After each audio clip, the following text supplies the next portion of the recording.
நாம் காலை அமர்விலே சிவஞான சித்தியார் 5வது நூற்பாவை நிறைவு செய்திருக்கிறோம். எல்லாம் வல்ல இறைவனது திருவருள் கருணையினாலே நாம் இப்பொழுது 6வது நூற்பாவை சிந்திக்க இருக்கிறோம். இது வழக்கம் போல சிவஞான போதத்தில் 6வது நூற்பாவை சிந்தித்து அதன் பிறகு சிவஞான சித்தியாரை சிந்திக்கலாம். ஒரு நூற்பா நிறைவு செய்யப்பட்ட பிறகு அடுத்த நூற்பா ஆரம்பிக்கிற போது நாம் என்ன செய்யணும்? இயைபுகள் பார்க்கணும். இயைபுகள் முதல்ல சூத்திர இயைபு, அடுத்தது அதிகரண இயைபு, போத்தி இயைபு, 3 இயைபு இருக்கிறது. முதல்ல அதிகரண இயைபு. அதிகரண இயைபு என்பது ஆசங்கை பற்றி வந்த இயைபு. ஆசங்கை பற்றி வந்த இயைபு.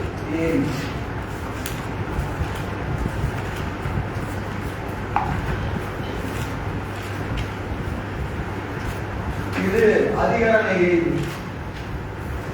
அதிகரண இயைபு இது கடந்த நூற்பால கடைசி அதிகரணத்திற்கும் இந்த நூற்பாவினுடைய முதல் அதிகரணத்திற்கு உள்ள தொடர்பு, அதான் அதிகரண இயைபு. இந்த அதிகரண இயைபு ஆசங்கைன்றது ஐயம். அந்த கடைசி அதிகரணத்தில், அதாவது 5வது நூற்பால 2வது அதிகரணத்தை நிறைவு செய்த நிலையில் அது மீது நமக்கு என்ன வரணும்? ஒரு ஐயம், ஒரு ஐயப்பாடு எழும். அந்த ஐயப்பாட்டை நீக்குவதற்காக எழுவது 6வது நூற்பாவினுடைய முதல் அதிகரணம். எனவே ஆசங்கை பற்றி வந்த இயைபு இது அதிகரண இயைபு என்று சொல்லப்படும். இந்த அதிகரண இயைபு என்னன்னு கேட்டீங்கன்னா, இப்ப போன நூற்பால என்ன சொல்லி முடிச்சிருக்கிறோம்? இறைவன் வந்து குலபாவம் இல்ல அதிகாரப்பட மாட்டான். அவனுக்கு பயன் வந்து கருவி ஆன்மாவினாலே அறிந்தால் பயன் ஆன்மாவுக்கு வருதல் போல, ஆன்மா அறிகிறது, பயன் யாருக்கு வராது? இறைவனுக்கு வராது. ஏன்னா அவன் அறிந்தான் அறிபவன், துணைப்பொருள் இல்லாம அறிபவன், வினை இல்லாம அறிபவன் என்று அதற்கு பல காரணங்களை நாம கூறினோம். அப்போ ஆன்மாக்கள் இறைவனால் செலுத்தப்பட்டு அறிவன ஆகலின் அவை பிற பொருள் போல அறிவதன்றி அவனை அறிய மாட்டான். ஆன்மாக்கள் இறைவனால் செலுத்தப்பட்டு அறிகின்றன. அதனால அவை பிற பொருள்களை அறிவது போல அவனை அறிய மாட்டான். இப்போ ஆன்மா என்ன செய்யுதுங்க? உலகப் பொருள்களை அறிகிறது. அறியுதா இல்லையா? அறிகிறது. யார் செலுத்த அறிகிறது? இறைவன் செலுத்த அறிகிறது. அப்போ ஆன்மா பிற பொருளை அறிகிற போது அது இது என்று அறிந்து அறியும். ஆனா தன்னை செலுத்துகிற இறைவனை அறியாது. புரியுதுங்களா? அதனால் அறியப்படுகிற பொருளை அறியும், செலுத்துகிற தலைவனை அறியாது. பிற பொருளை அறிவதை போல எதை அறியாது? செலுத்துகிற இறைவனை அறியாது. செலுத்துகிற இறைவனை அறியாது. அப்போ இறைவன் அறியப்படுகிற பொருளா அறியப்படாத பொருளா? ஆன்மாவால இறைவனை அறிய முடியுமா? முடியாது. எனக்கு நேரடியாக அறிய முடியாது. ஆனா ஆன்மாவை செலுத்துவது யாரு? இறைவன் தான். இறைவனால் செலுத்தப்படக்கூடிய ஆன்மா இறைவனால் செலுத்தப்படக்கூடிய விடயங்களை அறியும், செலுத்துகிற இறைவனை அறியாது. அப்போ இறைவனை அறியாதுன்னு சொன்னா எக்காலத்தும் அறிய முடியாதா? எப்போவாவது அறியலாமா? எப்போவாவது அறியலாமா என்கின்ற ஐயத்திற்கு ஆசங்கை நீக்குவதற்கு எழுந்ததுதான் 6வது சூத்திரத்தினுடைய முதல் அதிகரணம். அவன் அறியும் பொருளோ அறிவுறாத பொருளோ என்பதுதான் முதல் அதிகரணத்தினுடைய இயைபு. எனவே அது என்னதுங்க? அதிகரண இயைபு. இறைவனால் செலுத்தப்படக்கூடிய ஆன்மா இறைவனால் செலுத்தப்படக்கூடிய விடயங்களை அறிவதைப் போல தன்னை செலுத்துகிற இறைவனை அறிவதில்லை. எனவே அந்த இறைவன் ஆன்மாக்களினால் அறிகிற பொருளா அறியாத பொருளா என்கின்ற ஆசங்கை நீக்குவதற்கு எழுந்தது என்னதுங்க? முதல் அதிகரண இயைபு. இந்த முதல் அதிகரண இயைபு. 2வது முறைமை பற்றி வந்த இயைபு. 2வது இயைபு முறைமை பற்றி வந்த இயைபு. முறைமை பற்றி வந்த இயைபு 2வது இயைபு. இது என்ன இயைபு அப்படின்னு கேட்டீங்கன்னா, சூத்திர இயைபு. இது சூத்திர இயைபு. சூத்திர இயைபு முறைமை என்னது? வரிசை, ஒரு முறையா சொல்வது. அப்போ அதை சொன்ன பிறகு ஒன்றை சொன்ன பிறகு அடுத்ததை சொல்லணும். அந்த வகையில் இங்கே முறைமை பற்றி சொல்லப்படுவதுதான் சூத்திர இயைபு. என்ன இயைபுன்னு கேட்டீங்கன்னா, 3வது நூற்பா 4வது நூற்பா 3, 4 ஆகிய 2 நூற்பாக்களிலே ஆன்மா கேவல சகல அவத்தைகள் இயல்புகளை கூறி எஞ்சி நின்ற சுத்தம் என்ற இயைபை சொல்லுவது இந்த நூற்பா. இப்போ 3, 4 2 அவத்தை சொல்றாரு. என்ன அவத்தை?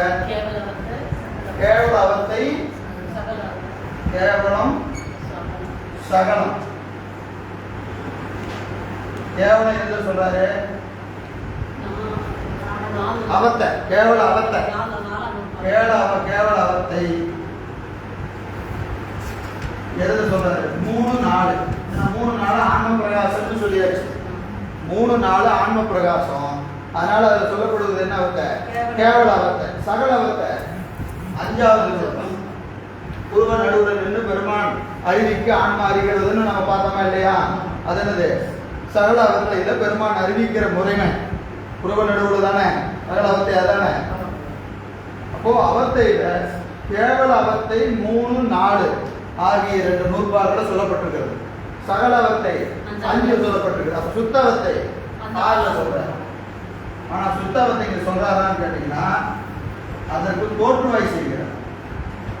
சுத்தவத்தை 6ல தோற்றுவாய் செய்யப்படுகிறது. ஆனா இங்க முழுசா சொல்லல. சுத்தவத்தை எங்க சொல்றாரு? 9ல தான் அதை விரிவா சொல்றாரு. ஆனா இங்க என்ன செய்யறாரு? சுத்தவத்தைக்கு தோற்றுவாய் செய்யப்படுகிறது. எனவே இது முறைமை பற்றி வந்த இயைபு. அடுத்தது 3வது அவாய நிலை பற்றி வந்த இயைபு.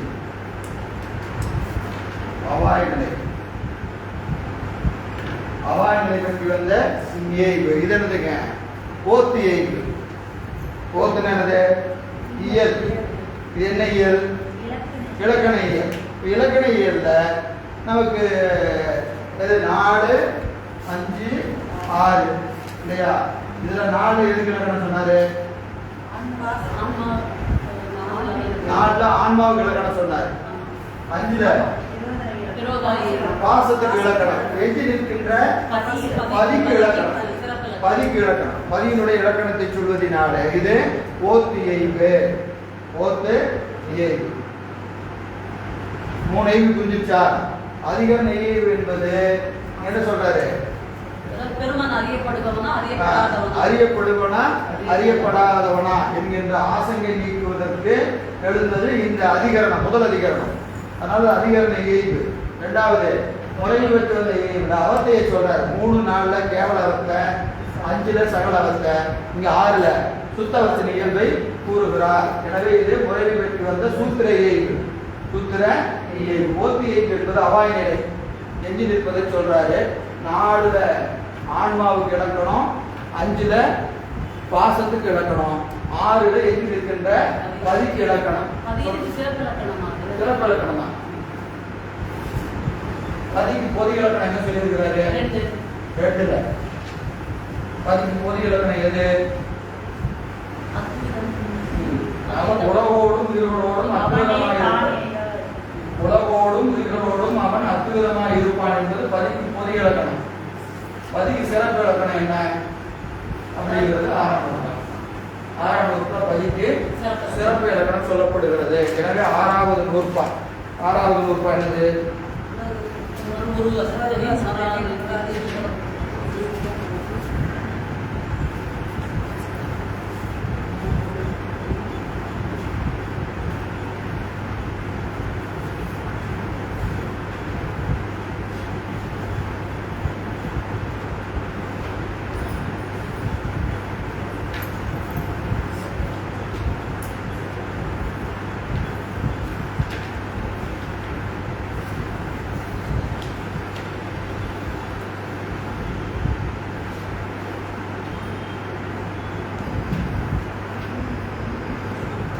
உணர்வுரு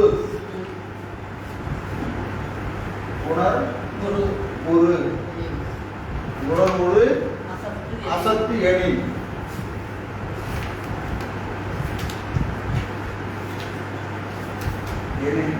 உணராது.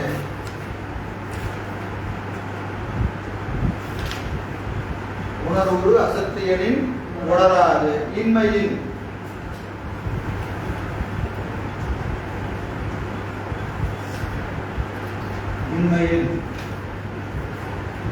இருதிறன் அல்லது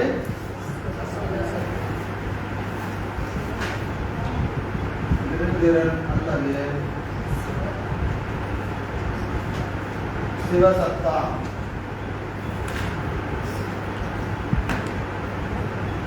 என பண்புலகு இரண்டு வகையில் இசைக்கும் பண்புலகு.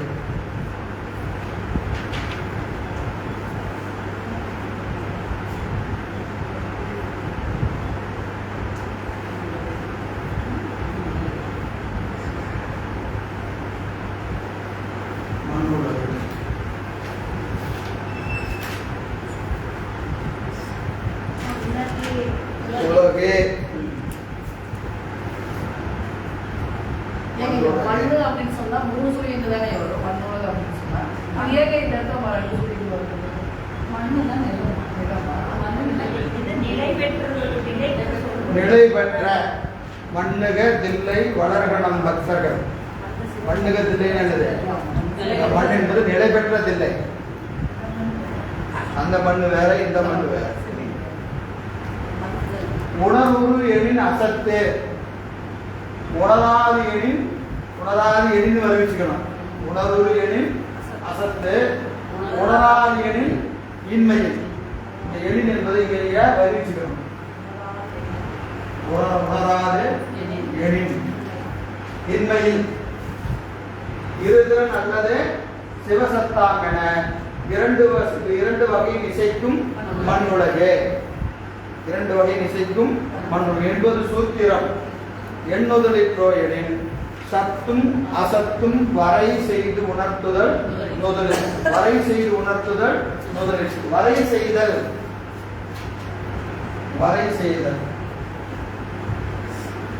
வரை செய்தல் என்பது வேறுபடுத்தி காட்ட. வரை செய்தல் வரையறை சொல்றமா இல்லையா? உங்களோட வரையறையில நீங்க நில்லுங்க அப்படின்னு சொல்றமா இல்லையா? அப்படின்னு என்னது? வேறுபாடு, ஒரு பவுண்டரி. இது வேற, இதுக்கு இந்த பக்கம் இது, இதுக்கு இந்த பக்கம் அது அப்படின்னு என்ன செய்யறது? ஒரு வரையறை செய்யறது. அப்போ வேறுபடுத்தி காட்டுறது. இது வேற அது வேற வேறுபடுத்தி காட்டுறதுக்கு என்ன பேரு? வரை செய்தல்னு பேரு. புரியுதுங்களா? அப்போ சத்தும் அசத்தும் வரை செய்துன்னு என்னது? வேறுபடுத்தி காட்டுதல். சத்து இது, அசத்து இது என்று வேறுபடுத்தி காட்டுறது. வரை செய்து உணர்த்துதல் முதலிற்று. இந்த சூத்திரம் என்ன சொல்றதுன்னா, இது சத்து என்றும் இது அசத்து என்றும் வேறுபடுத்தி காட்டுவது இச்சூத்திரம். வேறுபடுத்தி காட்டுவது இச்சூத்திரம். சரி, இப்போ சத்துனா என்ன, அசத்துனா என்ன? முதல்ல அசத்துனா என்னன்னு சொல்றேன். அசத்துனா என்னன்னா, 2 கண்டிஷன்ஸ் இருந்தா அசத்து. 2 கண்டிஷன் இருந்தா அசத்து. எது? உணர்வுரு எனின் அசத்து. உணர்வுரு எனின் அசத்து. உணராது எனின் இன்மையில். உணரப்படுவது எதனால? சுட்டறிவினால். இங்க உணர்வு என்பதற்கு முன்னாடி என்ன போடுறோம்? சுட்டு. சுட்டு உணர்வு. சுட்டு உணர்வினால். சுட்டு உணர்வினால் உணர்வு எனின். சுட்டுணர்வு நீங்க எழுதிங்க. சுட்டுணர்வு. சுட்டுணர்வினால் உணர்வு எனின். சுட்டுணர்வினால் உணர்வு எனின் அது என்ன பேரு? அசத்து. சுட்டுணர்வினால் உணர்வு எனின் அசத்து. ஒருவாற்றானும்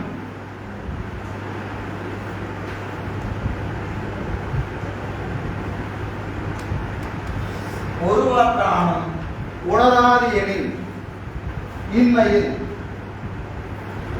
இவா ஏன் கருத்தா வந்து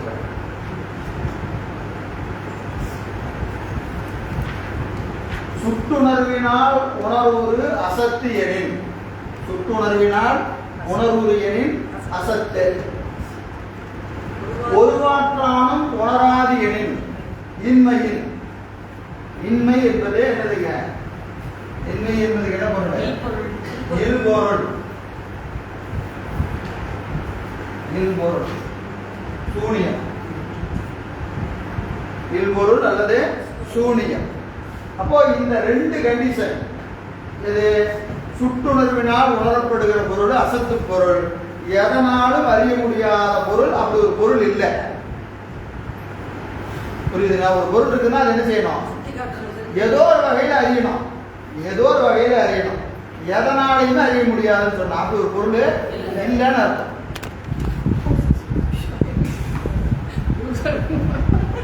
இந்த மாதிரி தான் அது. அதனால போனு கிராஸா இருக்குதுங்க. அதே வகுப்பு பார்க்கும்போது பாதி இது தெரிய மாட்டேன்.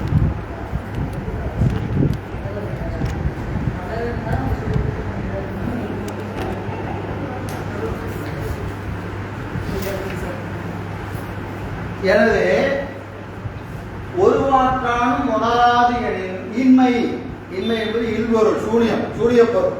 அப்ப அப்படி ஒரு பொருளே கிடையாது, அப்படி ஒரு பொருளே கிடையாது. அப்போ இந்த சிவசத்தாகிய இறைவன், சிவசத்து, சிவசத்து என்பதற்கு, சிவம் என்பதற்கு என்னதுங்க? சித்துன்னு பொருள். இந்த இடத்துல சிவம் என்பதற்கு சித்துன்னு பொருள், சித்து பொருள், சித்து பொருள், அறிவுடைய பொருள். சித்துனா அறிவுடைய பொருள், சத்துனா நிலையானது, அறிவுடையதும் நிலையானது, அறிவுடையதும் நிலையானது. சரிங்களா? சித்துனா அறிவுடையது, சத்துனா நிலையானது. சரியா? சித்தான் தன்மையும் சத்தான் தன்மையும் உடையது. இப்ப ஆன்மாவுக்கு என்ன உண்டு? ஆன்மாவுக்கும் சித்தான் தன்மையும் சத்தான் தன்மையும் உண்டு. ஆனா இந்த சத்துன்னு சொல்லும் போது இது என்ன செய்யும்? ஒரே மாதிரி இருக்காது. கேவலத்துல ஒரு மாதிரி இருக்கும், சகலத்துல ஒரு மாதிரி இருக்கும், சுத்தத்துல ஒரு மாதிரி இருக்கும். இப்போ இப்போ பாருங்க, 3 பொருள் வச்சுக்கிது, அப்படியே வச்சுக்க, இன்னொரு பக்கம் போவோம். இப்போ பதி பசு பாசம் இருக்கா இல்லையா? பதி பசு பாசம். இப்போ பாருங்க, சித்து சத்து. இப்போ பதி, பதிக்கு சித்து தன்மை உண்டா இல்லையா? உண்டு. சத்து தன்மை உண்டு. பசுவுக்கு சித்து தன்மை உண்டா? சத்து தன்மை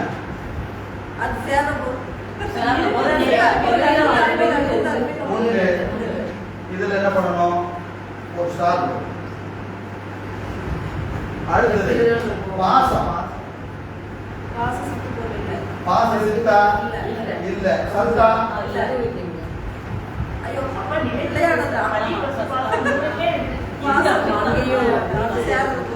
இந்த ஸ்டார் போட்டா என்ன அர்த்தம்? Conditions apply.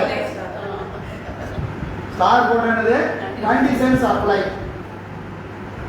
என்ன கண்டிஷன் அப்படின்னு கேட்டீங்கன்னா, காரண நிலையிலே சத்து, காரிய நிலையிலே அசத்து. இந்த பசு காரண நிலையில சத்து, காரண நிலையில என்னது? அது கேவலத்திலே எப்பவுமே இருக்கும், எப்பவுமே இருக்கும். அது இல்பொருள் கிடையாது, அது எப்பவுமே இருக்கும். அதனால அது சத்து தான். அது என்னது? நிலைத்த பொருள் தான். பசுவை என்ன செய்ய? உயிரை ஆக்கவோ அழிக்கவோ முடியாது. அது என்னைக்குமே உள்பொருள் தான், என்னைக்குமே உள்பொருள் தான். அப்ப அதனால அது என்னது? சத்து தான். ஆனா அது ஒரே மாதிரி இருக்காது, எப்பவுமே இருக்கும். ஆனா எப்படி இருக்காது? ஒரே மாதிரி இருக்காது. கேவலத்துல ஒரு மாதிரி இருக்குது, சகலத்துல ஒரு மாதிரி இருக்கு, சுத்தத்துல ஒரு மாதிரி இருக்கு. அப்ப அதனுடைய தன்மை மாறும். பொருள் இருக்கும், பொருளால் அது சத்தாயினும் நிலையால் அது அசத்து. காரண நிலை என்பது பொருள் நிலை, அனாதியிலேயே நம்ம சைவ சித்தாந்த முதல் வகுப்புல ஆரம்பிக்கும் போதே பதி பசு பாசம் இடம் பகரம் மூன்றில் பதிகிறேன் போல் பசு பாசம் அனாதி அப்படிதான் ஆரம்பிக்கிறோம். அப்போ என்னைக்கு பதி இருந்ததோ அன்னைக்கே பசம் உண்டு, அன்னைக்கே பாசம் உண்டு. இந்த மூணு காரண நிலை. காரிய நிலை என்று வருகிற போது பதி இன்னைக்கு அப்படிதான், இன்னைக்கு அப்படிதான், நாளைக்கு அப்படிதான், என்னைக்கு அப்படிதான், தன் நிலையில அது மாறவே மாறும். ஆனா பசு மாறும், நிலையில திரியும், நிலையிலிருந்து திரியும். அப்ப திரிந்தால் அது என்னது? அசத்து. நிலையான தன்மை அதற்கு இல்லை, நிலையான தன்மை அதற்கு இல்லை. பாசமும் அப்படிதான். பாசமும் காரண நிலையில ஒரே மாதிரி இருக்கும், காரிய நிலையில மாயைன்னு இருக்கிற மாயையும் இருக்கு. அப்ப காரண நிலையில அதுக்கு பல பொருள்களாக விரிதா இல்லையா, தத்துவங்களாக தாத்வீகங்களாக மாயை மாறுகிறது. கண்மம் சஞ்சிதம் ஆராமியன்னு மாறிட்டு வருது. ஆணவம் அது ஆன்மாவோட கூடி நிற்கிற நிலை, ஆன்மாவோட கூடாத நிலை, அதிகம் மறைக்கிற நிலை, மறைக்காத நிலை, இப்படி அந்த தன்மை என்ன ஆகுது? மாறிக்கிட்டே இருக்கு. அப்ப மூணு பொருள் ஆணவம் கண்மம் மாயை ஆகிய மூன்றும் காரிய நிலையில மாறுபடும், காரண நிலையில இருக்கும். அதனால அதுவும் அசத்து தான், அதுவும் அசத்து. அசித்து என்ன சொல்லணும்? அசித்து. இல்ல அசித்து, அசத்து இல்ல அசித்து, அசித்து. இதுவும் அசித்து. காரண நிலையில சத்து, காரிய நிலையில அசித்து. அசித்து என்பது மாறுவதுன்னு பேர். அசத்துனா அறிவற்றதுன்னு பேர். அசத்து என்பது அறிவற்ற. சத்துனா சித்துனா என்னதுங்க? அறிவுடையது. அசித்துனா அறிவற்றது. இங்க இது என்னதுங்க? சடம். இதனுடைய அறிவுல பிரச்சனை இல்லை. இதனுடைய அறிவுல என்ன இருக்கு? இந்த அறிவு எப்படி இருக்கும்? பசு அறிவுடையதுதான், அறிவுடையதுதான். ஆனா அறிவு எப்படிப்பட்டது? சிற்றறிவு. பதிக்கும் அறிவு உண்டு, ஆன்மாவுக்கும் அறிவு உண்டு, பாசத்துக்கு அறிவு கிடையாது. இதுல ஒரு குழப்பம் இல்லை. இந்த அறிவு ரெண்டும் ஒன்னான்னு கேட்டா இது பேரறிவு, இது சிற்றறிவு. இது மறைக்கப்படாத அறிவு, இது மறைக்கப்பட்ட அறிவு. அறிவு நிலையில வேறுபாடு. பொருள் நிலையில என்னைக்குமே இது மாறாத ஒரே தன்மையா இருக்கு. சத்து பொருள். இது என்னது? அசத்து பொருள். அசத்து பொருள். இங்க இந்த பசு இங்க அசித்தா இருக்கும். எங்க பெருமான கம்பேர் பண்ணா பசு அசித்து, அறிவுடையதுதான். ஆனா இந்த சிற்றறிவு இங்க சடமா இருக்கான்னு கேட்டா மாறுபாடு உடையது. இந்த இடத்துல நான் திருப்பி போறவங்க சத்து என்பது சடம். சடம் அது நிலையானது, நிலையற்றது. சக்தி என்பது நிலையானது, நிலையற்றது. காரண நிலையில நிலையானது. பசு என்பது பாருங்க, பதியை பத்தி பிரச்சனை இல்லை. காரண நிலையில அது அறிவுடையது, காரிய நிலையில அறிவுடையது. காரண நிலையிலும் மாறாதது, காரிய நிலையிலும் மாறாது. பதியை பத்தி நமக்கு ஒரு பிரச்சனையும் இல்லை. பாசத்தை எடுத்துக்கிட்டீங்கன்னா பாசம் என்பது அறிவற்றது. அது சித்து பொருளான்னு கேட்டா இல்லை. எப்பவுமே இதுக்கு அறிவு கிடையாது, எப்பவுமே இதுக்கு அறிவு கிடையாது. சரி, அது நிலையான பொருளா?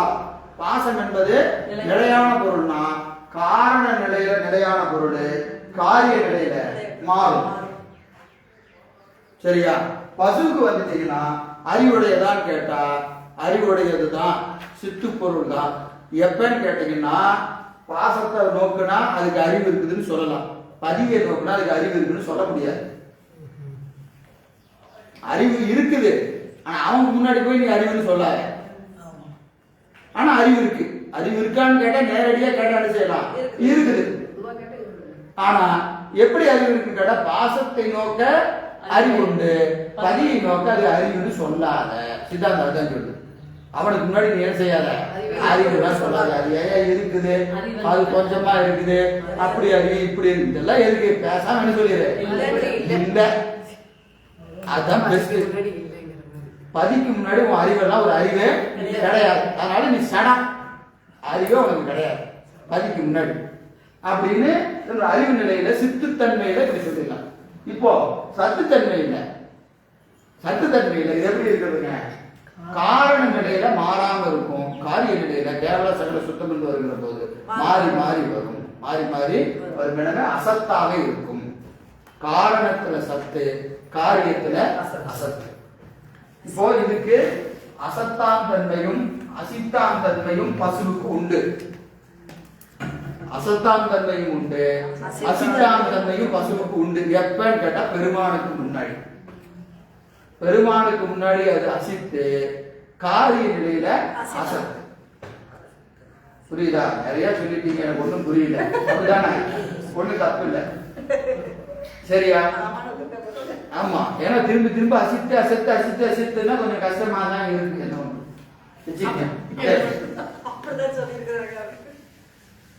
அப்படியே வச்சுக்கேன். இப்ப இங்க வந்துடலாம். இறைவன் யாரு? சிவசத்து. சிவசத்து, சிவம் என்பதற்கு சித்து. சித்தாம் தன்மையும் சத்தாம் தன்மையும் அறிவுடையவன் மாறாதவன். அறிவுடையவன் மாறாதவன். இந்த ரெண்டு தன்மையும் சிவத்துக்கு உண்டு. அறிவு, பேரறிவு என்றும் ஒருபடித்தாய் இருப்பது, என்றும் ஒருபடித்தாய் இருப்பது எதற்கு உண்டு? சிவத்திற்குரிய சிறப்பு இலக்கணம். சிவத்திற்குரிய சிறப்பு இலக்கணம். இருதிறன் அல்லது. இருதிறன் அல்லது. எந்த இருதிறன்? மேல சொன்ன இருதிறன். மேல ரெண்டு தன்மை சொன்னமா இல்லையா? என்னது? சுட்டறிவினால் சுட்டி எழுதி ஏற்படுகிற தன்மையும் ஒருவாற்றானும் அறியப்படாத தன்மையும் இல்லாதவன் இருதிறன் அல்லது. ரெண்டு தன்மை அவன்கிட்ட இல்ல, ரெண்டு தன்மை அவன்கிட்ட இருக்கு. ரெண்டு தன்மை இல்லாதவன், ரெண்டு தன்மை உடையவன் சிவம். இதுதான் சிவத்தினுடைய சொரூபம். ரெண்டு தன்மை கிடையாது. என்ன கிடையாது? சுட்டி அறியப்படுகிற தன்மை அவனுக்கு கிடையாது. அதுக்காக அவன் எப்பவும் அறியப்படாதவன் தன்மையும் கிடையாது. மேல சொன்ன ரெண்டு தன்மையும் அவன்கிட்ட கிடையாது. இங்க இருக்கிற ரெண்டு தன்மை அவன்கிட்ட இருக்கிறது. என்ன ரெண்டு? சித்தாம் தன்மையும் சத்தாம் தன்மையும். சரியா? ரெண்டு கிடையாது, ரெண்டு இருக்குது. இருதிறன் அல்லது சிவசத்தாம், இரண்டு தன்மை உடையலாம். இரண்டு வகையின். இருதிறன் அல்லது இரண்டு வகையில். இந்த ரெண்டு வகையில் சித்தாம் தன்மையும் சத்தாம் தன்மையும் உடையவன் என்று மண்ணுலகம் இசைக்கும். அறிந்தோர் கூறுவர். ஞான நூல் அறிந்தோர், ஞான நூல் அறிந்தோர் சிவத்தினுடைய சொரூப இலக்கணம் இது என்று வரையறை செய்வர். வரையறை செய்வர். புரிஞ்சுதா? உணரப்பட சுற்றுறவினால் உணரப்படாதது அசத்து, ஒருவாற்றானும் அறியப்படாதது இல்பொருள் ஆகிய இந்த இரண்டு தன்மைகளும் அல்லது சித்தாம் தன்மையும் சத்தாம் தன்மையும் ஆகிய இரண்டு தன்மையும் உடையவன் இறைவன் என்று அறிந்தோர், ஞான நூல் அறிந்தோர் கூறுவர். ஞான நூல் அறிந்தோர் கூறுவர். இது புரிஞ்சிச்சு இல்ல? சித்து சத்து குழப்ப முடியல. இதை மட்டும் வச்சுக்கோ.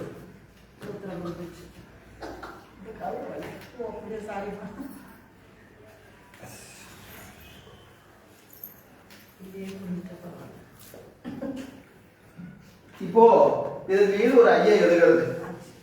இதன் மீது ஐயம் எழுகிறது. என்ன ஐயம் அப்படின்னு கேட்டீங்கன்னா, முன்னை நூற்பால, முன்னை நூற்பா இது 5ஆம் நூற்பா, அந்த நூற்பால இறைவன் உயிருக்கு உயிராய், உயிருக்கு உயிராய் நின்று உணர்த்துகிறானா இல்லையா?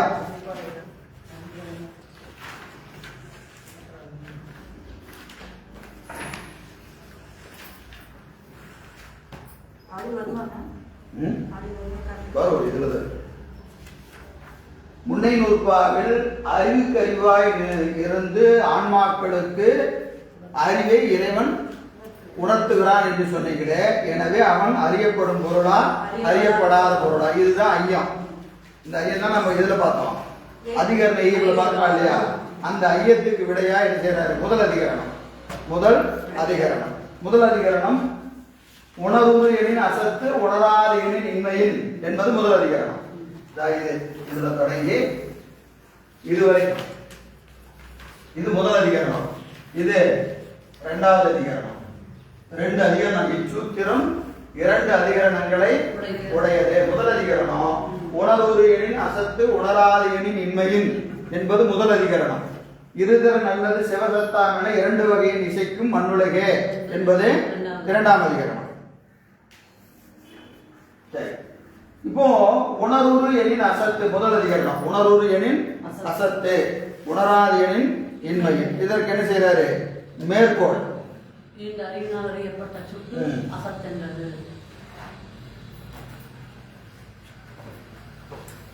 இங்க சுற்றுணர்வு என்று சொல்றாரா இல்லையா? சுற்றுணர்வு என்று சொல்வது பாச ஞானம் வசிஞானம். சுற்றுணர்வு சொல்வது பாச ஞானம் பசுஞானம்.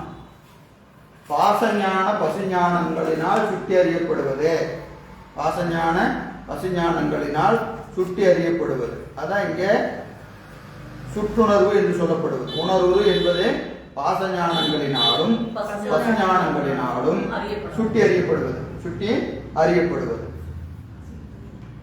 அசத்து. சரி, உணராது என்பது முயல்கோடு போல இல்பொருள். ஆமை மயிர் கம்பளம், முயல்கோடு, ஆகாய தாமரை. இல்லைங்களா? இதெல்லாம் இல்பொருள். என்னைக்கும் கிடையாது. முயலுக்கு கொம்பில்லை, ஆகாய தாமரை இல்லை, ஆமை மயிர் கம்பளம் இல்லை. அது போல. எனவே இந்த ரெண்டு தன்மையும் இல்லாம ரெண்டு தன்மை உடையவனாக பெருமான் இருக்கிறான் என்று இங்கு சொல்லுகிறார்.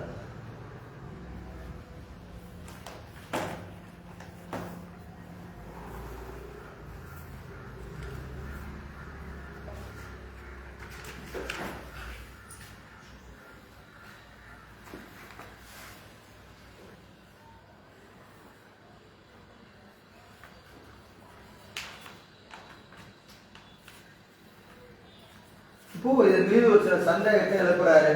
என்ன சந்தேகம் அப்படின்னு கேட்டீங்கன்னா, பாச ஞானம் பசுஞானம் என்று ரெண்டு சொல்றீங்க, அப்புறம் மூணாவது என்ன சொல்றீங்க? பதிஞானம்னு சொல்றீங்க. பதிஞானம் என்று சொல்கிறீர்கள். இதுல பதிய மட்டும்தான் பாச ஞானம் பசுஞானத்தால அறிய முடியாதா? பசுவை இந்த ரெண்டால அறிஞ்சிடலாமா? மாசத்தை அறிஞ்சிடலாமா அப்படின்னு ஒரு கேள்வி. கேள்வி மாதிரி புரியுதா பாருங்க, அப்புறம் பதிலுக்கு போலாம். பதிப்பொருளை மட்டும்தான் பாச ஞானத்தால அறிய முடியாது, பசு ஞானத்தால அறிய முடியாது.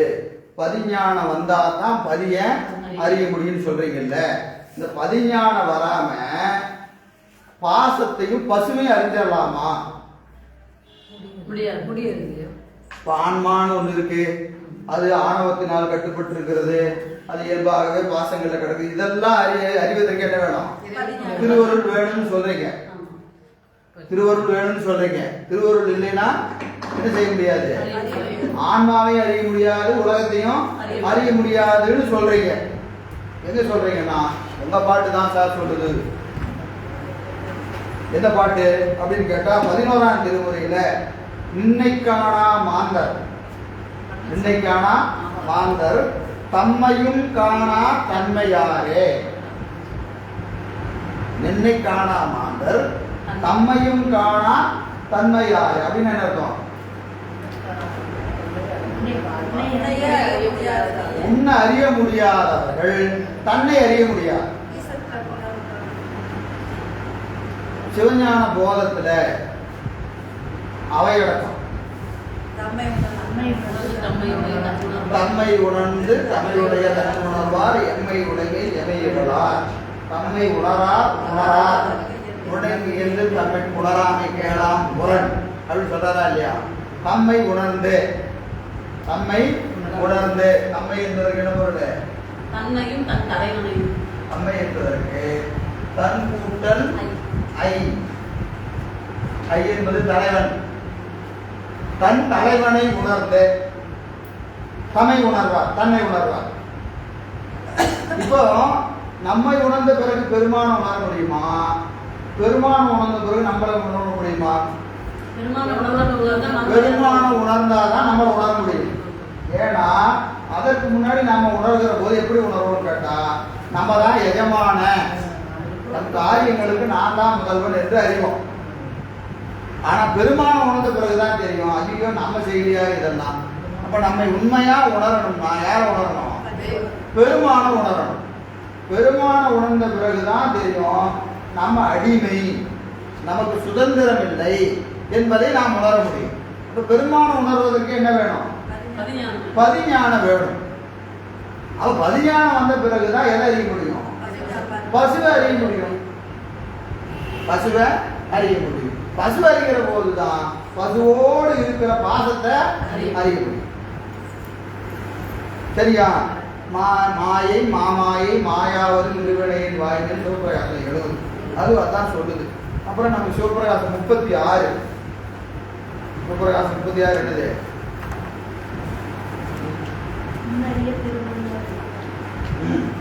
முதல் என்னது?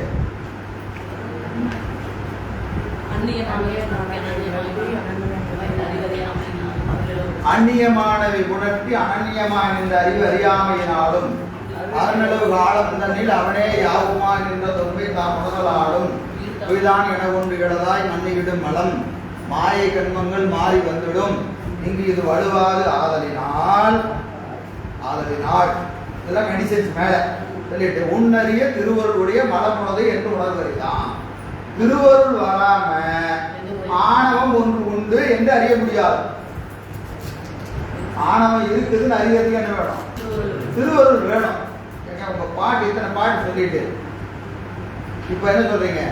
பதியை அறிவதற்கு தான் பதிஞானம் வேணும். பாசத்தை அறிவதற்கும் பசுவை அறிவதற்கும் சுட்டறிவு ஒன்றே போதும் அப்படின்னு சொல்றீங்களே, இது எப்படி இருக்கு? முன்னுக்கு பின் முரணா இல்லையா அப்படிங்கிறது கேள்வி. கேள்வி போல புரிஞ்சுதா? கேள்வி புரிஞ்சுதாமா? இன்னொரு டைம் சொல்லணுமா? இப்போ பதி பசு பாசம் 3 இருக்கு. இப்போ நம்ம அசத்துக்கும் அசித்துக்கும் நம்ம என்ன டெஃபினேஷன் சொல்றோம்? சுற்றுணர்வினால் அறியப்படுவது அசத்து. சுற்றுணர்வினால் அறியப்படுவது அசத்து. ஒருவாற்றானும் அறியப்படாதது ஈழ்பொருள். சரியா? சிவசத்து சித்தாந்தன்மையும் சத்தாம் உள்ள தன்மையும் அறிவதற்கு என்ன வேணும்னு கேட்டீங்கன்னா இருதிறன் அல்லது சிவசத்தான். அப்போ இந்த அந்த பாட்டோட இது பார்த்தீங்கன்னா சுற்றுணர்வு என்பது பாசஞானத்தாலும் பசுஞானத்தாலும். இந்த பின்னாடி போனீங்கன்னா 9ஆம் நூற்பாளையும் 11ஆம் நூற்பாளையும் சொல்றாரு. 11ஆம் நூற்பாளையில் என்ன சொல்றாரு? பாசஞானத்தாலும் பசுஞானத்தாலும் பதிஞானத்தாலே அவன் அறியணும்னா என்ன வேணும்? பதிஞானம் வந்தாதான் அவன் அறிய முடியும். சுட்டறிவினால அவன் அறிய முடியாது. சுட்டறிவு என்பது பாசஞானமும் பசுஞானம். பாசஞானம் பசுஞானம் என்ன அறிவு? சுட்டறிவு. ஏன் சுட்டறிவுன்னு சொல்றோம்? போட்டிருக்கீங்க அப்படியா? ஏன் அதை சுட்டறிவுன்னு சொல்றோம்? அதுக்கு பாசஞானத்துக்கும் பசுஞானத்துக்கும் சுட்டறிவு என்று ஏன் பெயர்? சுட்டறிவு போட்டிருக்கு. சரி, ஏன் சுட்டறிவு? இந்த ஞானத்தால ஒரு பொருளை நீங்க சுட்டிதான் அறிய முடியும். பாசஞானம் சொன்னா கருவிகள் வழியாக அறிவது. கருவிகள் வழியாக எப்படி அறிவீங்க? சுட்டிதான் அறியணும். இது போர்டு, இது புத்தகம், இது வாட்சு, இது அது என்ன செய்றீங்க? கருவிகள் வழியா வந்தாவே சுட்டி தான் அறியணும். இது இது இது என்று சுட்டாம ஏதாவது அறிய முடியுமா? அறிகிற போது இது அம்மா, ஆடு, இலை, சுட்டாங்களோ இல்லையா? அது பார்த்ததுக்கப்புறம் ஆமா இது அம்மா இது ஆடுன்னு நீங்க தெரிஞ்சுக்கிறீங்க. அப்ப எல்லாமே என்ன செய்றீங்க? சுட்டி அறிவது. சுட்டி அறிவது எது? பாசஞானம். அந்த பாசஞானத்தினால பெறுவது பசுஞானம். பசுஞானம் என்பதற்கு விளக்கம் ஏற்கனவே பல முறை சொல்லியிருக்கிறோம். பாசஞானம் பசுஞானம் திருப்பி ரிவர்ஸ் போக வேண்டியதான். பாசஞானம்னா என்ன? பசுஞானம்னா என்ன? பதிஞானம்னா என்ன?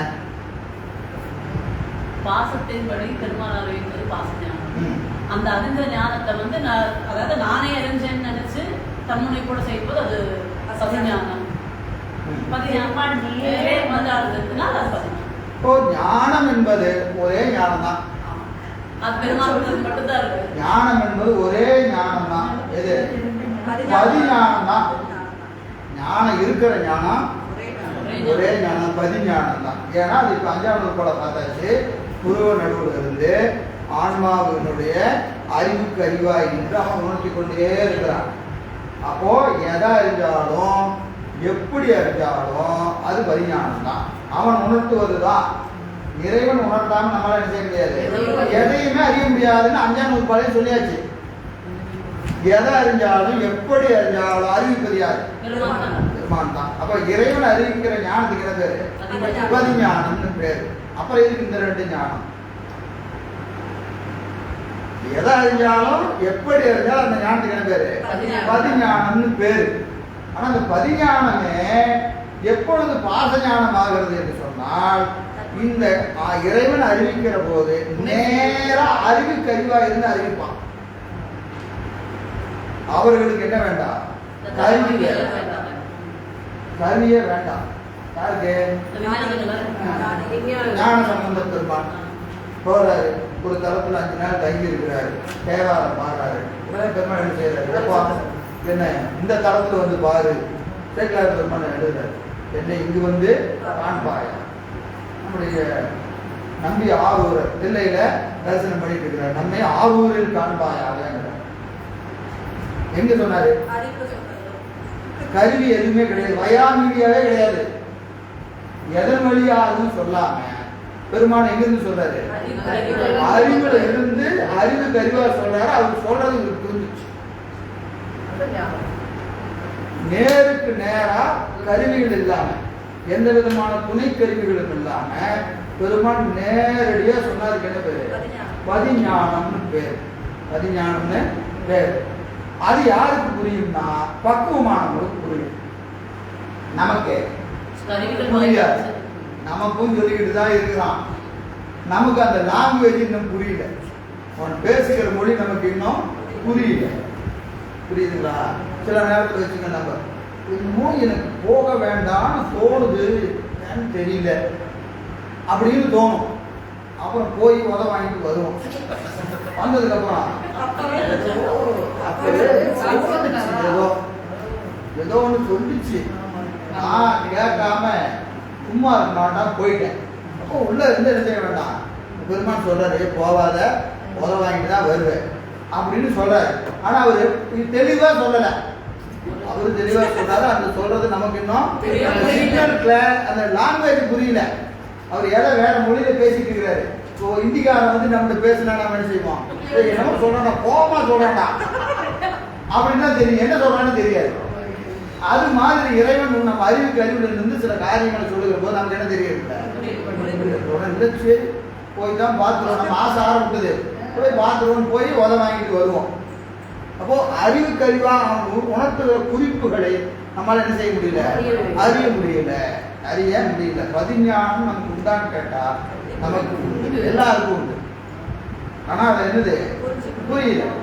அந்த குறிப்புகள் நம்மளால உணர முடியல. அதான் நமக்கு அழகா குருநாதருக்கு நமக்குள்ள வேறுபாடு சொல்றாரா இல்லையா? என்னது? பார்வை விலங்கு. அவர் யாரு? பார்வை விலங்கு. புரியுதா? நம்ம யாரு? காட்டுக்குள்ள இருக்கிற விலங்கு. இந்த பார்வை விலங்குக்கும் காட்டுக்குள்ள இருக்கிற விலங்குக்கு என்ன வேறுபாடுன்னு கேட்டா, பார்வை விலங்கு வேடுவனின் சமிக்கைகளை அறியும். அவனுக்கு ஒரு மொழி குறிப்பு வச்சிருப்பான், ஒரு விசில் அடிப்பான், ஏதாவது சில சிக்னல்ஸ் வச்சிருப்பான். இவன் என்ன சொல்ல வரானே அந்த மானுக்கு தெரியும். ஒரு விசில் அடிச்சானா போகணும், ஒரு நான் என்ன செய்யணும், நின்றுக்கணும், இல்லைன்னா இடது பக்கம் போகணும், வலது பக்கம் போகணும். இப்போ கும்கி யானை இருக்கா, கும்கி யானை இருக்குல்ல, அது மேலே ஒருத்த பாவம் உட்காந்துருப்பான். அவன் என்ன செய்வான், அந்த காலு பெருவிரல்ல தான் அவன் அழுத்துவான். அவனுக்கு மொழி என்னது, அதை பெருவிரல்ல வச்சுட்டு அமுத்துவான். அமுத்துனானா இது போய் முட்டும், அப்படி எடுத்தானா பின்னாடி வரும். இப்போ இவன் வந்து இவன் மொழியே கிடையாது. என்ன செய்யறான், கையில வச்சிருக்கிற சில குறிப்புகளை வைத்து கொண்டு என்ன செய்யறான், அந்த யானை ஏற்றுக்கிறான். ஏற்ற மாதிரி ஒரு மத யானை இருக்குது, அதுக்கு தெரியாது. இவன் மேல உட்காந்து இந்த யானை செலுத்திட்டு இருக்கிறான். இப்ப இது என்னதுன்னு கேட்டா, இது பழக்கப்பட்ட யானை. யாரு? தன்னை செலுத்துபவனுடைய மொழி குறிப்பை அது அறிந்திருக்கும். அதுக்கு பார்வை விலங்குன்னு பேர். அது அறியாததெல்லாம் என்னது, காட்டு விலங்கு. நம்மலாம் காட்டு விலங்கு. நமக்கு இறைவன் குறிப்பு புரியாது. நமக்கு நம்ம காலையே விடுவோம். இப்போ வேடுன்னு ஒரு விசில் அடிக்கிறான்னு வச்சுக்கோங்க, ஒரு அந்த மான் வருது. இந்த விசில் சத்தம் அங்க இருக்கிற எல்லா மானுக்கும் தெரியும், கேட்கும். ஆனா இந்த மானுக்கு மட்டும்தான் தெரியும் குழி இருக்குது, குழி இருக்குது, விசில் அடிக்கிறேன்னு அர்த்தம். அப்படியே ஒதுங்கி போயிடணும் அப்படின்ட்டு அது நேராக வரும். விசில் அடிச்ச உடனே அப்படியே லெஃப்ட் ஒதுங்கி அது பாட்டுக்கு போயிடும். விசில் சத்தம் ஏதோ சத்தமையா அப்படின்ட்டு வேற மாடெல்லாம் போய் குளிரும். புரியுதுங்களா? அப்ப என்னது, நம் அறிவிலும் பெருமான் கணந்தோறும் கணந்தோறும் உணர்த்தி கொண்டே இருக்கிறான். நமக்கு அது புரிவதில்லை. ஞானிகள் அறிவில் உணர்த்துகிறான். உணர்த்தியதை உணர்த்தி போவதை உணர்த்தியவாறு உணர்கிற தன்மை அவர்களுக்கு இருக்கிறது. அதனால அவர் உணர்ந்து கொள்கிறார். இதுக்கு பதிஞானம்னு பேர். இப்ப நம்ம உணர்வுகள் என்ன செய்வோம், கருவி வழியா சொல்லுவோம். கருவி வழியா என்னது, மேல சொல்றத கருவியால், பொருளால், காட்டால், காலத்தால், பரமம் தன்னால், குருவினால், அளவால், நூலால், ஒருவரால். இதுல இந்த வயா மீடியால ஏதோ ஒரு வழியா பதிஞானம் வரும். தத்துவத்தால, தாத்வீகங்களினாலே, ஆன்ம தத்துவத்தினாலே, வித்யா தத்துவத்தினாலே, அறிவுடைய ஒருவனாலே, இப்படி எதனாவது ஒரு வகையில பதிஞானம் என்ன செய்யுது, அதன் வழியாக வரும். பாசத்தின் வழி வருவதினாலே அதற்கு பாச ஞானம் என்று பெயர்.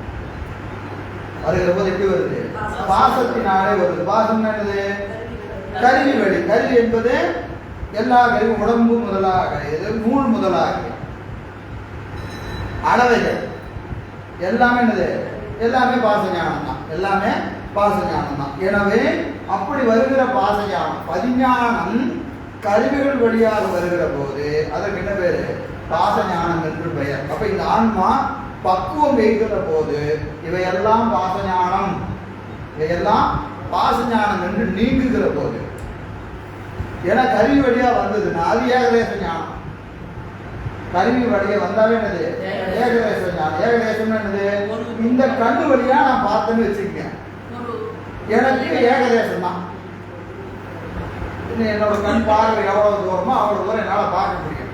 இப்போ நான் என்ன செய்யறேன், தபஸ் பண்றேன், ஞான சாதனை பண்றேன், ஞான சாதனை பண்ணுகிறேன். எனக்கு பதிஞானம் விளங்கிருச்சு. இன்னொரு ஆசைக்கு சொல்லிக்கிறேன், பதிஞானம் விளங்கிருச்சு, பதிஞானம் விளங்கிருச்சு. இப்ப எனக்கு பார்க்கறதுக்கு என்ன வேண்டாம், கண் வேண்டாம். கண்ணை 3 நாள் அப்புறம் அந்த முக்குள் ஒருத்தர் வந்துட்டு இருக்கிறாரு, அவர் இப்படி வர்றாரு அப்படி வர்றாருன்னு எனக்கு தெரியுது. இப்ப என்னது, கருவி வழியா அறியாம நான் என்ன செய்யறேன், வியாபகமாக அறிகிறேன். அந்த பஸ் ஸ்டாண்ட் யார் நின்றுட்டு இருக்கிறாங்க, அந்த ஊர்ல யார் என்ன செஞ்சு, இதெல்லாம் நான் அறிகிறேன், இதெல்லாம் அறிகிறேன். இப்ப எனக்கு என்ன வேண்டாம், கருவி வேண்டாம், கேட்கறதுக்கு காது வேண்டாம். கருவிகளை விட்டு நீங்குறேன். நீங்குவது எப்பன்னு கேட்டீங்கன்னா ஞான சாதனையால தான் நீங்க முடியும். சும்மா நீங்க இது விட்டு போறதில்லை, எப்ப நீங்க கொஞ்சம் இரு அப்படின்னா அது இருந்து போய் எல்லாம் அப்படி வராது. அந்த ஞான சாதனை செய்ய செய்ய செய்ய செய்ய ஆன்மாவுக்கு ஏகதேச ஞானம் நீங்கி வியாபக ஞானம் வரும்.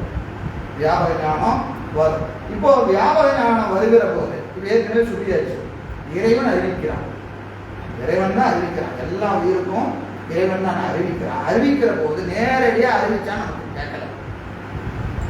அப்ப என்ன செய்யலாம், கருவி வழியா அறிவிக்கிறான். இப்ப கருவியை விட்டு இந்த ஆன்மா நீங்கிருச்சு, கருவி விட்டு நீங்கிருச்சு. இதுக்கு இப்ப என்ன வந்துருச்சு, வியாபார ஞானம் வந்துருச்சு. இப்போ அறிவுல ஒரு குரல் கேட்டுட்டு இருக்கு,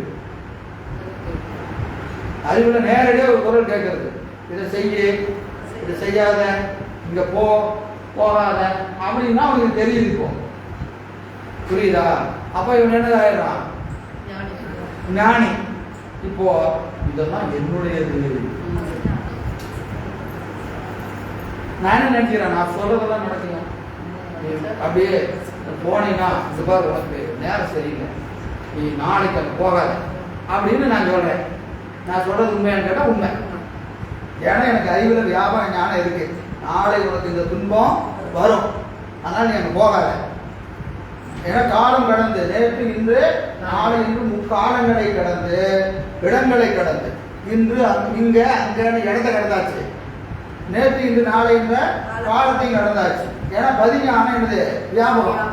இந்த வியாபக ஞானம் வந்த உடனே ஒருத்தர் பார்த்த உடனேயே இவ்வளவு போன ஒரு இவ்வளவு துன்பப்பட்டாரு, அப்பா உனக்கு இந்த 6 மாசம் இந்த துன்பம் நீங்கும் போ அப்படின்னு சொன்ன உடனே என்ன ஆயிரும், அவர் பழிச்சிடும், நடந்துடும். இப்போ இவர் சொன்னது எப்படி சொன்னார்னா, அறிவுல சிவம் விலகி நிற்கிறது, சிவம் விலகி இருப்பதனால இவர் சொல்றதெல்லாம் நடக்குது. இன்னொன்று நடக்கிறதெல்லாம் இவருக்கு தெரியும்.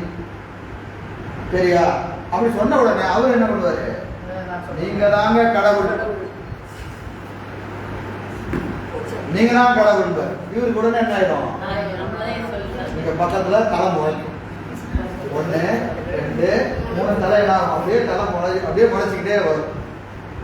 அப்ப என்ன ஆயிடும்? நானே கடவுள், நானே கடவுள் என்கின்ற தன்னை ஆன்மாவுக்கு வரும். எனக்கு வருமா சார்னா? எல்லா ஆன்மாவுக்கும் வரும், எல்லா ஆன்மாவுக்கும் வரும். நமக்கெல்லாம் அது வரதுக்கு முன்னாடியே அந்த தன்மை இருக்கு. பதிஞானம் வரதுக்கு முன்னாடியே நமக்கெல்லாம் அந்த தன்மை இருக்கு. சரியா? அப்புறம் வந்ததுக்கு அப்புறம் வருமானு கேட்கவே கூடாது. சரியா? எனவே அப்போ பதியினுடைய ஞானத்தை தனது ஞானமாக மயங்கி நிற்கின்ற மயக்க உணர்வு பசிஞானம். அப்போ அவனுக்கு அது மயக்க உணர்வு தான். உண்மையில் அது அவனுடைய ஞானம் கிடையாது, பதியினுடைய ஞானம் தான். அந்த பதி ஞானத்தை என்ன நினைச்சுக்கிறான்? தன்னுடைய ஞானமாக மயங்கி இருக்கிறான். மயக்கம் தான் அது, உண்மையில உண்மை கிடையாது. அப்ப அந்த மயக்க ஞானத்துக்கு பேரு பசிஞானம் என்று பேரு. ஒரு காலையில் அந்த தபசை தொடர்ந்து செய்யறாங்க இல்லையா? ஞான சாதனைய தொடர்ந்து செய்கிற போது அந்த ஞான சாதனை என்ன செய்யும் கேட்டா, ஐயோ இது ஒண்ணு இல்லையா, ஐயோ இப்படி போய் சிக்கிக்காத, வெளியே வா அப்படின்னு சொல்லி அதை என்ன செய்யும்? அவனை பிடிச்சி வெளியே போடும். போட்டதுக்கு அப்புறம் ஐயோ நம்ம இவ்வளவு நாள் இப்படி இருந்துட்டுமே, பிரம்மாண்ட கருணையை உணராம நம்மை நாமே பெருமையா பேசிக்கிட்டோமே, எல்லாம் நம்முடையதா என்று அறிந்து என்ன செய்யும்? பசுஞானத்திலையும் நீங்க நிற்கும். விட்டு இருந்து ஞானத்தால் அதுக்காக அது பசுஞானம். நான் அறிகிறேன் அறிஞ்சா பசுஞானம். சரியா? அப்போ நான் அறிகிறேங்கிற உணர்வு வருமானு கேட்டா வரும். புரியுதா? அது வருமானா வரும். அது வராம இது திருவருள் இறைவன் உணர்த்துகிறான் அப்படின்னு நினைக்கிறேன். நூல் படிக்கிறோம், படிக்கிற போதே சில நேரத்துல சில ஆழமான செய்திகள் நம்ம அறிவுக்கு விளங்கும். விளங்கணும்னா என்ன நினைச்சுக்குவோம்? எனக்கு புரிஞ்சுக்குவாங்க அப்படின்போம். அப்படியெல்லாம் கிடையாது. எனக்கு புரிஞ்சுதுன்னு சொன்னா இந்த புத்தகத்தை இதுக்கு முன்னாடி 10 தடவை படிச்சாச்சு.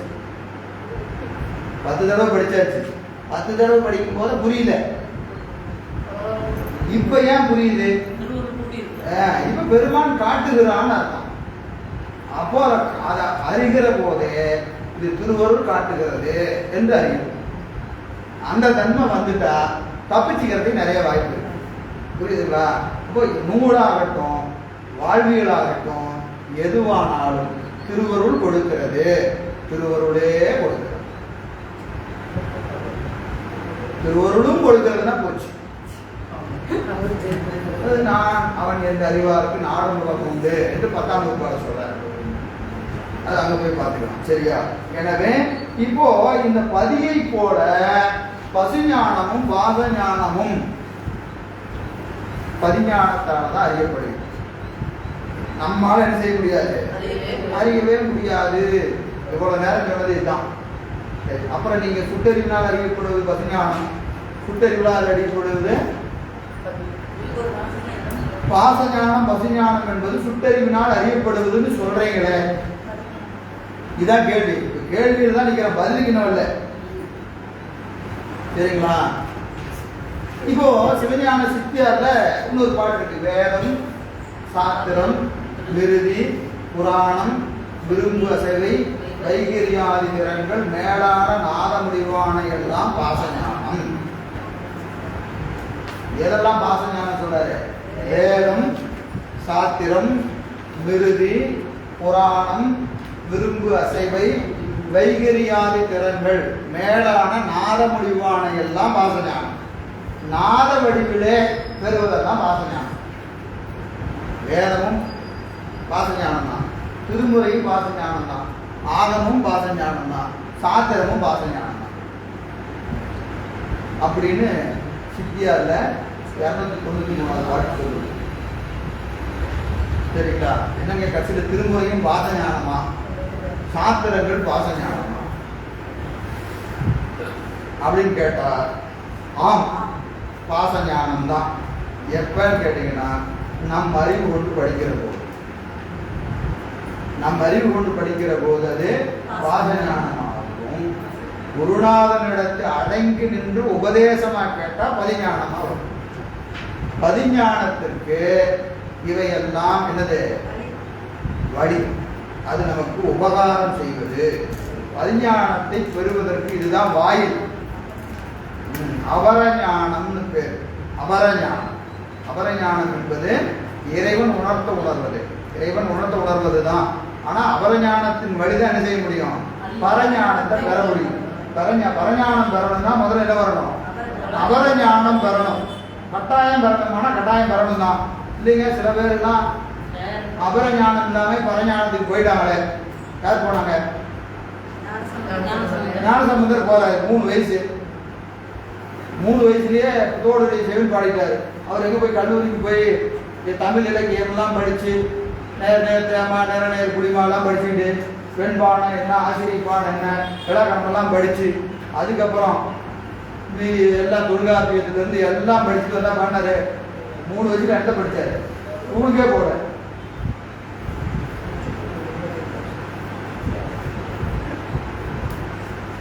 கல்வி அறிவு ஏதாவது இருக்கா அவருக்கு? ஞானசம்பந்தருக்கு ஏதாவது கல்வி அறிவு இருக்கா? ஆனா அவர் பாட்டு தான் இன்னைக்கு எங்க இருக்கு? நீங்க பிஎஸ்சி பண்ணினால அவர் பாட்டு எடுத்து வச்சுதான் பிஎஸ்சி பண்ணணும். கண்ணப்ப நாயனார் எங்க போய் பெருமானையே பார்க்கல. எந்த ஸ்கூலுக்கு போய் படிச்சாரு? அவர் படிச்சதுதான் வெட்டு, குத்து, கொலை, எப்படி பில் விடணும், எப்படி அம்பு விடணும், எதை எப்படி கொல்லணும், இதுதான் அவர் படிச்சாரு. வேற எதுவும் படிக்கல. ஆனா அவருக்கு என்ன வந்துருச்சு? பதிஞானம் வந்துருச்சு. வரஞானம் வந்துருச்சு. அப்படி எப்படி வந்துச்சு அப்படின்னு கேட்டீங்கன்னா, முன்னை பிறவியினுடைய தொடர்ச்சி. உனைநான் பணிந்து ஏத்த, உனைநான் பணிந்து முன்னை பிறவிகளிலேயே அவர் என்ன செஞ்சிட்டாரு? எல்லாத்தையும் கம்ப்ளீட் பண்ணி வச்சுட்டாரு. எல்லாம் அபரஞானம் எல்லாம் முடிஞ்சாச்சு. பரஞானத்தை எய்துவதற்கு மிக அருகாமையில இருந்ததுனால அவருக்கு 3 வயசுல என்ன வந்துச்சு? பரஞானம் வந்துச்சு. அதே மாதிரிதான் கண்ணப்ப நாயனார். எல்லாருக்கும் அப்படிதான். அப்போ அபரஞானம் பெறாம பரஞானம் பெற முடியாது. இவங்கெல்லாம் பெற்றாங்கன்னு நீங்க யார் சொன்னீங்கனாலும் அவங்க எல்லாம் முன்னை பிறவியில அந்த தகுதியை பெற்றிருப்பாங்க. தகுதியை பெற்றிருப்பாங்க. எனவே இவையெல்லாம் அபரஞானம். நாத முடிவான எல்லாம் பாசஞானம் என்று சொல்லுது. சரி, இதுல இப்ப சுட்டறிவினால் அறியப்படுவது பசுஞான பாசஞானம் சொல்லி அதுக்கு என்ன சார் விட கேள்வியே அப்படின்னாரு கேட்டீங்கன்னா பதில் எப்படி சொல்லி கொடுப்பீங்க அப்படின்னு கேட்டால் இதுல சில இலக்கண வகைகளை பார்க்கணும். என்ன அப்படின்னு கேட்டீங்கன்னா, யான் குடத்தை கண்டேன். யான் குடத்தை கண்டேன்.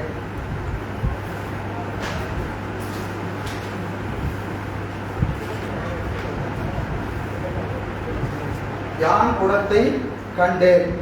இதுல யான் என்பது காண்பான். குடத்தை காணப்படும் பொருள்.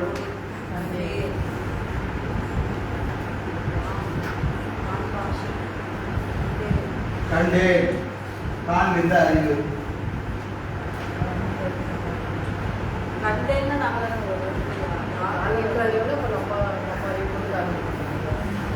கண்டேன் அப்படிங்கிற ஒரு அனுபவம் நிகழ்கிறதா இல்லையா? அது அறிவு. அறிவு நிகழ்ச்சி. கண்டேன் என்பது அறிவு நிகழ்ச்சி. கண்டது யாரு? யான். யான் என்பது காண்பான். குடம் என்பது காணப்பட்ட பொருள். கண்டேன் என்கின்ற அனுபவம். அந்த அனுபவம் என்பது அறிவு. அந்த அனுபவம் என்பது அறிவு. அடுத்தது இன்னொரு வாக்கியம் இப்படியே, காணவில்லை. யான் குடத்தை காணவில்லை. இது ஒரு வாக்கியம். இது 2வது வாக்கியம். நான் எழுதுறதுக்காக பார்த்து வச்சுட்டேன். நீங்க 2 தடவை தனியாக எழுதிங்க. யான் குடத்தை காணவில்லை. யான் குடத்தை கண்டேன் என்பது ஒரு வாக்கியம். யான் குடத்தை காணவில்லை. அறிந்தேன். கண்டேன் என்பது அறிந்தேன். அறிந்தேன் கூட போட்டுங்க. அறிவும் புரியணும்னா அறிந்தேன் அறியவில்லை கூட போட்டுங்க. குடத்தை கண்டேன் போல என்ன போட்டுங்க? அறிந்தேன். அங்க அறியவில்லை. எப்படி போறாலும் ஒண்ணுதான். சரியா? இங்க முதல் வாக்கியத்துல யான் குடத்தை கண்டேன் என்று சொல்கிற போது யான் என்பது கண்ட ஆன்மா, குடம் என்பது காணப்பட்ட பொருள், கண்டேன் என்பது அறிவு. இரண்டாவது வாக்கியத்தில் யான் என்பது ஆன்மா, குடத்தை காணப்படும் பொருள், காணவில்லை, அறியவில்லை. அது அறிவு அறியல அறியாமை. இங்கே அறிவது அறியாமை, இங்கே அறியாமை அறிகிறீர்கள், இங்கே அறிவை அறிகிறீர்கள். அறிவேங்கிறது அறியதமா அது அறியாம அறியவில்லை என்பது அறியாமை தானே.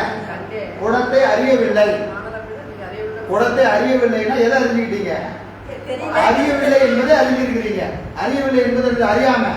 அறிதோறும் அறிதோறும் அறியாமை கண்டற்றார், அறிதோறும் அறிதோறும் அறியாமை கண்டற்றார் அப்படின்னு என்னது? படிக்கும்போதும் படிக்கணும் நம்மளுடைய அறிவினுடைய உண்மை தெரியுதுன்னா இந்த உண்மை இதனால் தெரியாம இருக்கிறாங்கிறதான் தெரிஞ்சுக்கிறோம். நீங்க ஒரு ஒரு விஷயத்தை இப்ப தெரிஞ்சுக்கிறீங்க. என்னங்க தெரிஞ்சுக்கிட்டீங்கன்னா இத்தனை நாள் எனக்கு அது தெரியலன்னு தெரிஞ்சுக்கிறீங்க. தெரியலங்கிறதான் தெரிஞ்சுக்கிறோமே ஒழிய என்ன தெரியும். இப்போ நாளைக்கு காலையில் என்ன தெரியும்னு நமக்கு தெரியுமா? உங்களுக்கு கேட்பா, உங்களுக்கு எது தெரியும்னு கேட்டா சொல்லிடுவீங்க. எது தெரியாதுன்னு கேட்டா அது யாருங்க தெரியும்? எது தெரியாதுன்னு கேட்டா தெரியாது. எது தெரியும்னு கேட்டா தெரியும். எனக்கு இது இப்ப சிவஞான போகத்துல என்னமா தெரியும் அப்படின்னா எனக்கு 1ஆம் வகுப்பா தெரியுங்க, 2 தெரியுங்கன்னு சொல்லலாம். சரியா? முதல்ல 12 நூறுபா இருக்குன்னு நமக்கு தெரியாது. அப்ப என்ன செய்வோம்?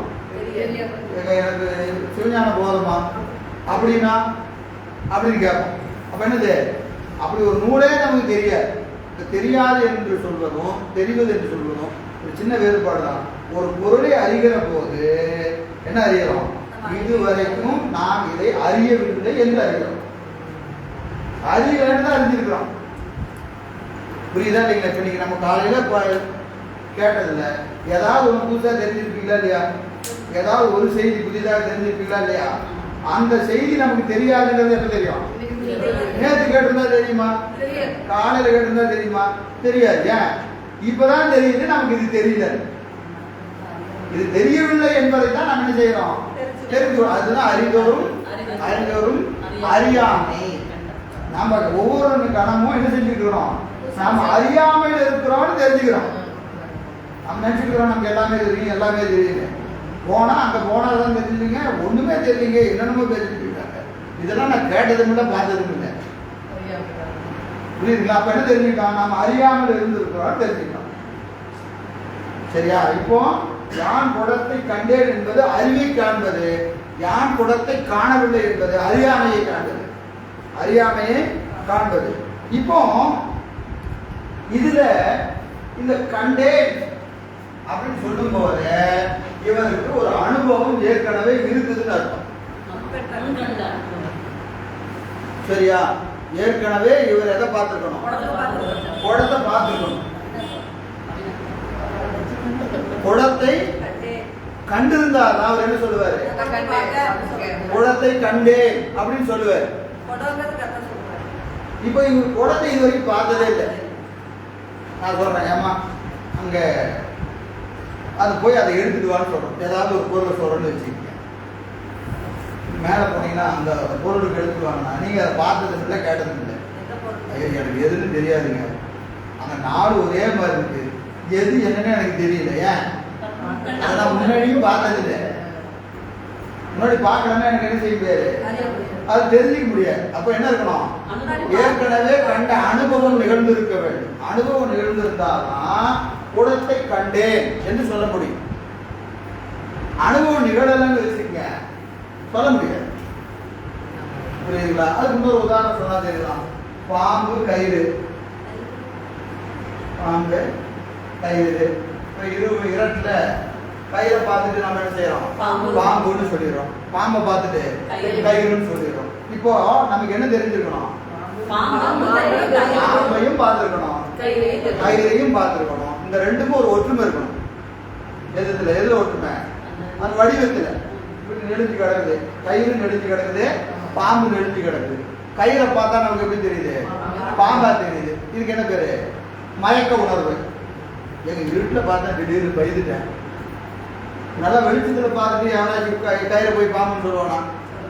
இப்போ அரை இருட்டில் இருக்கும்போது அவனுக்கு என்ன தெரியும்? அது பாம்பா கயிறான்னு சந்தேகம். மயக்கத்தில் இருக்கிற போது தான் கயிறு பாம்பா தெரியும், பாம்பு என்ன தெரியும்? கயிறா தெரியும், கயிறா தெரியும். அப்போ இவருக்கு என்ன இருக்கணும்?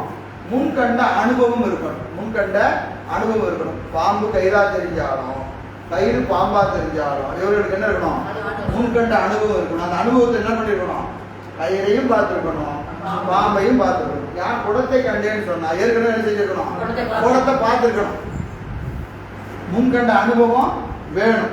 அது போல இங்க மேற்கூறிய பாச ஞானம் பசு ஞானம் ரெண்டும் பசுவுக்கு உண்டானா உண்டு. அது அறியப்படும் பொருளான்னு கேட்டா அது எப்படி அறியப்படும் கேட்டீங்கன்னா மயக்கத்தினால் அறியப்படும். இப்ப நாம ஆன்மா பசு ஞானம் தான் படிக்கிறோம், ஆன்மா இது என்று படிக்கிறோம், பாசம் என்று படிக்கிறோம். இதெல்லாம் பதிஞானம் வரதுக்கு முன்னாடியே நம்ம படிக்கிறோம். இப்ப நம்ம படிச்சுட்டு இருக்கோம் இல்லையா? பதிஞானம் வந்தா படிச்சுட்டு இருக்கிறோம். ஆணவம் கண்மம் மாயெல்லாம் பதிஞானம் வந்தா படிச்சுட்டு இருக்கிறோம். இன்னும் நமக்கு பதிஞானம் வரல, சரியா? ஆனா இப்ப என்ன செய்யறோம்? ஆன்மாவுக்கு இலக்கணம் படிக்கிறோம், இறைவனுக்கு இலக்கணம் படிக்கிறோம், ஆணவத்துக்கு இலக்கணம் படிக்கிறோம், மாயைக்கு எல்லாம் படிக்கிறோம், சரியா? இந்த அறிவு என்பது என்னதுங்க? முழுமையான அறிவு கிடையாது. இது என்ன அறிவு கிடையாது? முழுமையான அறிவு கிடையாது. நம்ம எப்படி அறிகிறோம்? பொதுவா அறிகிறோம். ஆன்மாவின் இலக்கணம் பொதுவாக தான் அறிகிறோம், சிவத்துக்கு இலக்கணம் பொதுவாக தான் அறிகிறோம், பாச இலக்கணம் பொதுவாக தான் அறிகிறோம், பொதுவாக தான் அறிகிறோம். ஏன் பொதுவாக அறிகிறோம்னு கேட்டா உண்மையா அறிஞ்சிருந்தோம்னா என்ன ஆயிருக்கும்? உண்மையாலுமே பாசத்தை இலக்கணத்தை அறிஞ்சாச்சு, உண்மையாலுமே பதிவு இலக்கணத்தை அறிஞ்சாச்சு, உண்மையாகவே பசுவுக்கு இலக்கணம் அறிஞ்சாச்சுன்னா இப்போ நம்ம அறிஞ்சமா இல்லையான்னு எப்படி தெரிஞ்சுக்கிறது? நான் என்ன கேட்கறேன்னா, இப்போ நம்ம அறிஞ்சிருக்கிறோம், நம்ம ஒரு இலக்கணத்தை அறிஞ்சிடும். எதுக்கு? இப்போ பசுவுக்கு பார்த்தாச்சு, பாசத்துக்கு பார்த்தாச்சு, பதிக்கும் பார்த்தாச்சு, மூணுக்கும் பார்த்தாச்சா இல்லையா? 4, 5, 6 6 பார்த்தாச்சுன்னு வச்சுக்கங்க.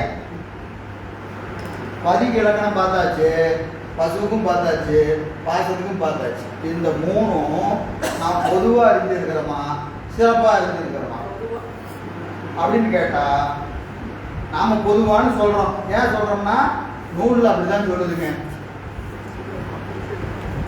அப்படிதான் நம்ம சொல்றோம். நமக்கு ஏதாவது நீங்க நூல்ல போட்டுக்கிறதுக்கு சொல்லக்கூடாது. இப்போ சரி, இப்போ நாளைக்கு சிறப்பா இருந்தா என்ன நடக்கும்? இன்னைக்கு பொதுவா இருந்துட்டோம், சிறப்பா இருந்தா என்ன ஆகும்? பாசம்னு சொன்னவங்க விட்டுருவோம், பதின்னு சொன்னவங்க குடிச்சுக்குவோம். பதி பெற வேண்டியது, பாசம் விட வேண்டியது. விட வேண்டியதுன்னு சொன்ன உடனே என்ன செஞ்சிடணும்? விட்டுறணும். பெற வேண்டியதுன்னு சொன்ன உடனே விட்டுறணும். காலற்ற ஊசியும் பாராது காணும் கடைகளுக்கே படிச்சாரு, பதிஞானம் விளங்கிருச்சு, விட்டுட்டாரு. நம்மளும் படிக்கிறோம் படிக்கிறோம் சொல்றோம்.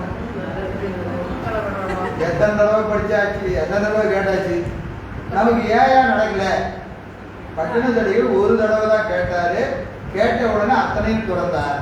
நாம அவர் விட்ட காலத்துல இருந்து கோடி பேர் இதை சொல்லிட்டு இருக்கிறான், கோடி தடவை சொல்றோம். அவர் அதை எப்படி இருந்தார்? உண்மையாக இருந்தார். நாம பொதுவாக இருக்கிறோம். நாம அதே சொல்ல என்ன செய்யறோம்? பொதுவாக அறிகிறோம், சிறப்பாக அறியவில்லை. சிறப்பாக அறிந்திருந்தால் அவர் விட்ட மாதிரி நாமளும் விட்டுறோம். இப்ப நாம படிக்கிறது எல்லாமே என்னது? பொதுதான், பொதுதான், சிறப்பு கிடையாது. அதனாலதான் 8ஆம் நூற்பாண்டு சொல்லுகிற போது என்ன செய்யறாரு? அதிதீவிர சக்தி நிவாதம் உடையோருக்கு அப்படின்னு எழுதுறாரு.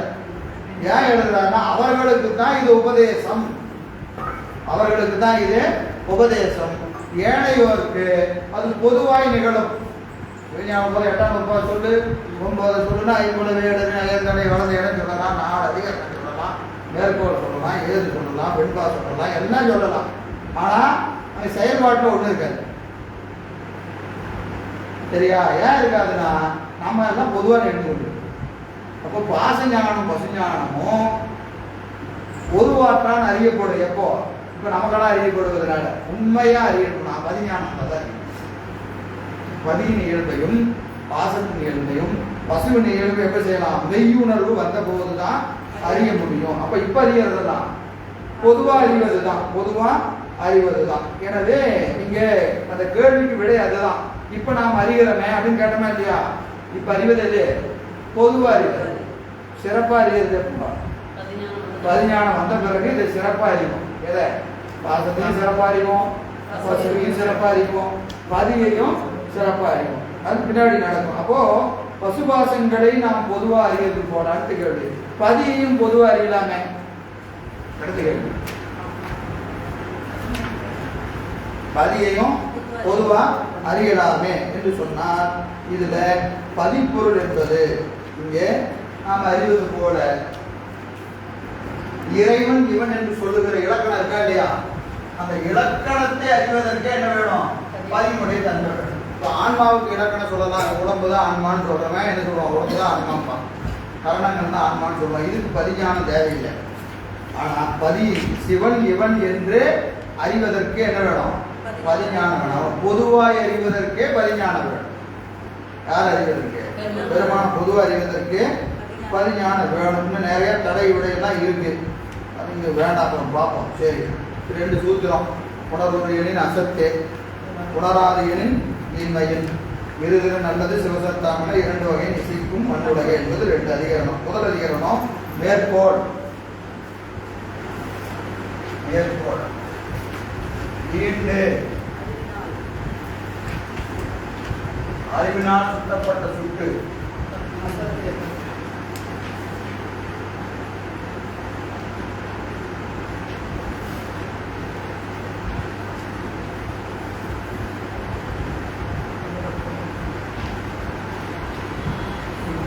அசத்தே என்றது.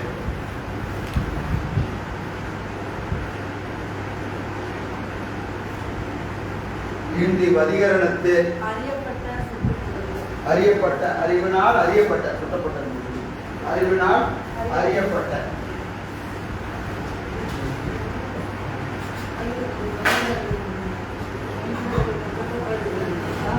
அறிவினால் அறியப்பட்ட சுட்டு அசத்து என்றது.